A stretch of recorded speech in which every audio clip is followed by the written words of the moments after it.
আচ্ছা, ইন্তেজামিয়া কমিটির পক্ষ থেকে রিকোয়েস্ট আসছে কয়েকটা প্রশ্ন, আমি একটা বা দুইটার, একটা মন সম্ভব হলে দুইটার উত্তর দেব ইনশাআল্লাহ। আসুন একটু জিকির করে ইসমে জাত আল্লাহ আল্লাহ আল্লাহ আল্লাহ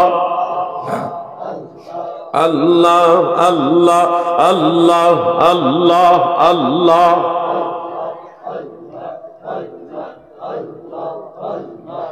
লা ইলাহা ইল্লাল্লাহু মুহাম্মাদুর রাসূলুল্লাহ সাল্লাল্লাহু আলাইহি ওয়াসাল্লাম। কি আপনার নাম কি? শামিমুল। তিনার মা মারা গেছেন, মায়ের জন্য দোয়া চাই, সন্তান মাহফিলে কিছু টাকা দান করলেন, আল্লাহ ওনার মাকে জান্নাতের মেহমান হিসেবে কবুল করুক।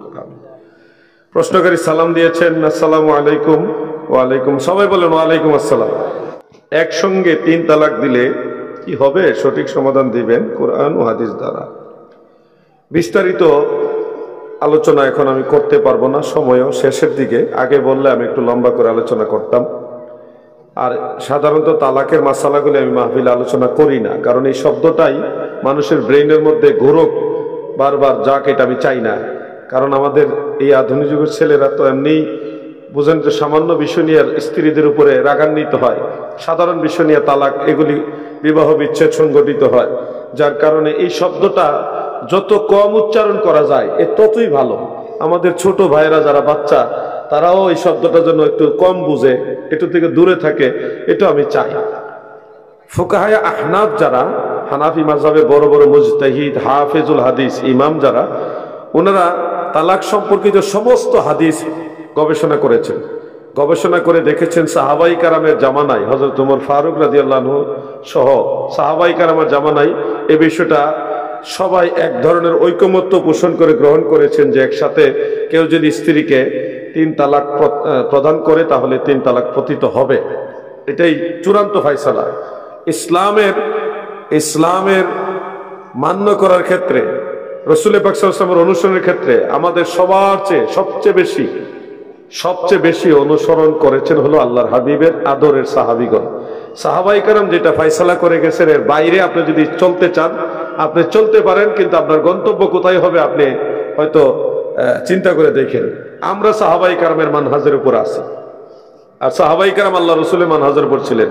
আল্লাহর হাবিবের পক্ষ থেকেও এবং সাহাবাই কেরামের পক্ষ থেকে বহু সংখ্যক হাদিস এবং আসার দ্বারা প্রমাণিত রয়েছে, কেউ যদি স্ত্রীকে 100 তালাক দেয় তাহলে ওই 3টা তালাক পতিত হয়ে বাকিগুলি অটোমেটিক বাতিল হয়ে যাবে। মানে 3 তালাক একসাথে দিলে 3 তালাক একসাথে হবে। তালাক হাসতে হাসতে দিলেও হয়, কানতে কানতে দিলেও হয়, খুশি হইয়া দিলেও হয়, রাগের মাথায় দিলেও হয়। কারণ সে যে তালাক দিতেছে রাগের মাথায়, সে রাগ, মানুষ কি বউরে তালাক দিয়ে খুশি হইয়া? রাগ করেই দেয়। তো এই জন্য কেউ যদি রাগ করেও দেন তালাক হবে।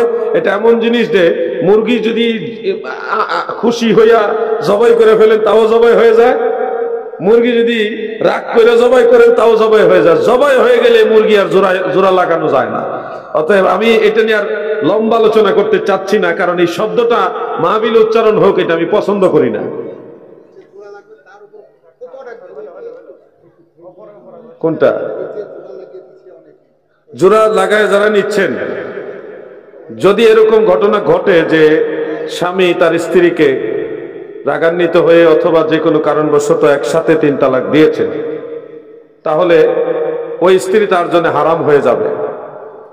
ইদ্যত পালনের পরে ওই স্ত্রী অন্য একজন স্বামীর সাথে বা অন্য একজন পুরুষের সাথে শরীয়তের বিধান অনুযায়ী স্বাভাবিক বিবাহ বন্ধন আবদ্ধ হবে। স্বাভাবিক, কোনো চুক্তি বিয়ে না, স্বাভাবিক বিবাহ বন্ধনে আবদ্ধ হবেন এবং স্বাভাবিকভাবে ওনারা জীবনযাপন করবেন। যদি কোনো কারণে এমনি নরমালি সংসার করতে করতে করতে কোনো কারণে ভবিষ্যতে ওই দ্বিতীয় স্বামীও এই স্ত্রীকে তালাক দেন, তাহলে প্রথম স্বামী আবার বিয়ে করতে পারবে। অন্যথায় তালাক 3টা দিয়া আবার কোনো মতে মোল্লা মুন্সি ধইরা, হানাফি আলেম দিয়া হয় না, আহলে হাদিস আলেম দিয়া ফতোয়া আইন না, সুবিধা বানাইয়া আবার যদি এই স্ত্রীকে নিয়ে সংসার করেন, সারাটা জীবন আপনি কবিরা গুনাহ আর জিনা ব্যভিচারে লিপ্ত হলেন। পরবর্তীতে সন্তানগুলি আর হালাল জাদা হবে না। আর কি, আমি আর কড়া করে বলতে চাইতেছি না, ধর্মটা তামাশা না, এটা আল্লাহর বিধান। তালাকের বিষয়টা তো করা হয়েছে যেন স্বামী স্ত্রী খুব অ্যালার্ট ভাবে সংসার করে, এটা নিয়ে যেন তামাশা না বানায়। তালাক খুব একটা জটিল বিষয়, এটা নিয়ে যেন তামাশা না করে, এই জন্য আপনারা অ্যালার্ট থাকবেন।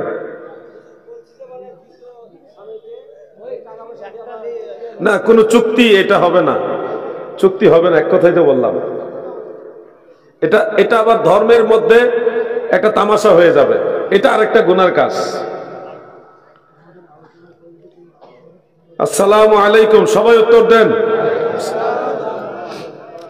তাফসীরে মাযহারি 6 নং খণ্ডের 73 পৃষ্ঠায় লেখা আছে, মুহাম্মদ সাল্লাল্লাহু আলাইহি ওয়াসাল্লাম, আবু বকর ও উমর রাদিয়াল্লাহু আনহুমা যে মাটি থেকে তৈরি হয়েছেন সে মাটিতেই তাদের দাফন করা হবে। ইহা প্রমাণ করে যে মুহাম্মদ সাল্লাল্লাহু আলাইহি ওয়াসাল্লাম মাটির তৈরি। আপনার ব্যাখ্যা চাই। নিচে দলিল দেওয়া হলো। ধন্যবাদ, ভেরি গুড। আমি তো আপনাকে খুঁজছি ভাই। তাফসীরে মাযহারির এই হাদিসটা মূলত তাফসীরে মাযহারির না, এই হাদিসটা হলো তারিখে বাগদাদের খতিবে বাগদাদি রহমাতুল্লাহ আলাইহি রিওয়ায়াতটা উল্লেখ করেছেন। আপনি তাফসীরে মাযহারিতে খেয়াল করছেন কিনা জানি না, তাফসীরে মাযহারি ওখানেও উল্লেখ আছে। আর এই হাদিসটা উল্লেখ করে ইমাম ইবনু হাজার আসকালানি রাহমাতুল্লাহ আলাইহি লিসানুল মিজানের মধ্যে লিখেছেন, ইমাম যাহাবী রাহমাতুল্লাহ আলাইহি মিজানুল ইতিদালের মধ্যে লিখেছেন, এই হাদিসের সনদে একজন রাবী আছে, উনি কাযযাব, মিথ্যাবাদী রাবী। মানে সবাই এটা ফয়সালা করে দিয়েছেন যে হাযা হাদিসুন মাওদু, এটা একটা জাল হাদিস। এটা কি হাদিস? জাল হাদিস। এটা ইমাম ইবনে জাওজি রাহমাতুল্লাহ আলাইহি এটা বলেছেন, এটা বাতিল হাদিস। মানে সনদের মধ্যে মিথ্যাবাদী রাবী আছে, কাযযাব রাবী আছে। অতএব জাল হাদিস দিয়ে আল্লাহ রাসূলকে মাটির তৈরি বানাইতেছেন কেন রে ভাই? যেখানে সহিহ হাদিস বলতেছে আল্লাহ রাসূল নূর এবং নূরের তৈরি, তো সহিহ হাদিস বাদ দিয়ে জাল হাদিস কেন নিচ্ছেন? তাফসীরে মাযহারি তো আছে এটা যে জাল হাদিস। আমার লেখা একটা বই আছে নূরে মুজাসসাম, এই বইটার মধ্যে আমি একেবারে 14 গোষ্ঠীর ইতিহাস সহকারে আসমা ও রিজালের আলোকে উল্লেখ করে দিয়েছি। আলহামদুলিল্লাহ, এই বইটা লেখার পরে আমাদের বাংলাদেশের অনেক দেওবন্দি ঘরানার আলেম যারা, তারা এই বই পড়ার পরে এখন আর নবীজিকে ডাইরেক্ট মাটির তৈরি বলে না, এরা একটু উন্নতি হয়েছে আর কি। তারা বলে নুতফার তৈরি, মাটির তৈরি বলে না আর কি। মানে কিছুটা লাইনে আসতেছে।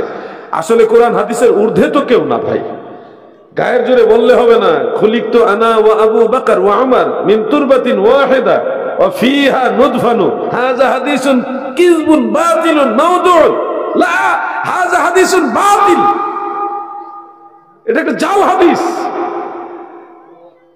আমার বিশ্বাস আমার এই ভাই কথাগুলি পজিটিভলি নিবেন। আমি গায়ের জোরে কথা বলি না, অনুমানে কিতাবের নাম বলি না। যতগুলি কিতাবের নাম বলছি আলহামদুলিল্লাহ সুম্মা আলহামদুলিল্লাহ, আমি জেনে শুনে বুঝেই বলেছি, আইডিয়ার উপর কথা বলি না। আমি যেটা জানি না ওটা বলবো না, দুনিয়া সব আমাকে জানতে হবে তা তো না। আমি যেটা জানি সেটা আপনাকে বলছি, এটা জাল হাদিস। এই জমিনের উপরে আসমানের নিচে এমন কোন বাপের বেটা জন্ম হয় না, এটাকে আল হাদিস প্রমাণ করবে।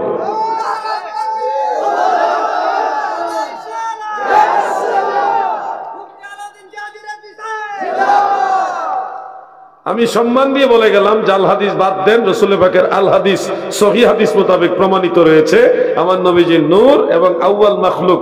ইমাম ইবনু হাজার মক্কি, ইমাম মোল্লা আলী কারি, তিনারা ফাইসালা দিয়েছেন। ইমাম জালালউদ্দিন সুয়ুতী, ইমাম শামসুদ্দিন সাখাবী, একদল ইমাম ওনারা বলেছেন যে ফাইসালাটা আমি কত করে, এটা তো আমার আলাদা 1.5-2 ঘন্টার ওয়াজ।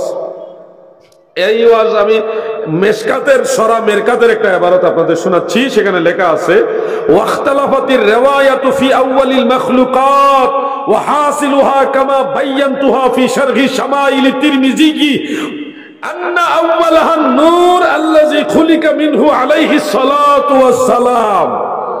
প্রথম সৃষ্টি হয়েছে কি, এই রিওয়ায়াতগুলির মধ্যে ইখতিলাফ মতানৈক্য রয়েছে, ভিন্নতা রয়েছে, কিন্তু মূল কথা হলো আল্লাহ সর্বপ্রথম নূর সৃষ্টি করেছে, যে নূর দিয়ে আমার দয়াল নবীজিকে সৃষ্টি করা হয়েছে। সুবহানাল্লাহ। এজন্য নবীজির নূর এবং বেমেসাল বেনজির বাশার, ভুল বুঝবেন না, আমরা নবীজির বাশারিয়াতকে অস্বীকার করি না। নবীজি নূরের বাশার, নবীজি এমন বাশার যে তিনি বেমেসাল বেনজির।